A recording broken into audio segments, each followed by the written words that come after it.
In this guide, I'm going to show you how to reply to a comment with a YouTube short. This is Aiden from JustBoz, and before we get into this guide, make sure to like the video and subscribe to the channel with all notifications on. It really does help with the channel, and it lets us know that you want more content like this, so we greatly appreciate it. If at any point throughout this guide you did have any questions, just ask them down in the comment section below, and we can help you out further. I'm going to be doing my best to reply to every single comment down there. First things first, go ahead and open up the YouTube app, and you need to go to one of your shorts or videos, and then just go ahead and find it on here. Let's just select this one, since I guess this one did just go up, did it not? Yeah, it did.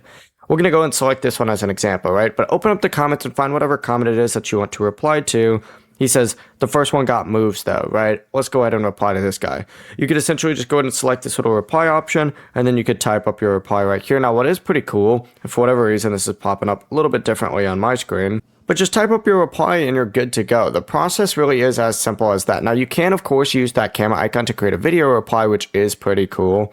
That's a little bit of a newer feature, so not everyone might have that yet. But of course, the original commentator will be notified, and your short will appear as a reply beneath their comment, which is pretty sick. Before you do leave, make sure to like the video and subscribe to the channel with all notifications on. It really does help with the channel, and it lets us know that you want more content like this. We'd greatly appreciate it. And if at any point throughout this guide you did have any questions, just ask them down in the comment section below, and we can help you out further. I'm going to be doing my best to reply to every single comment down there. Peace.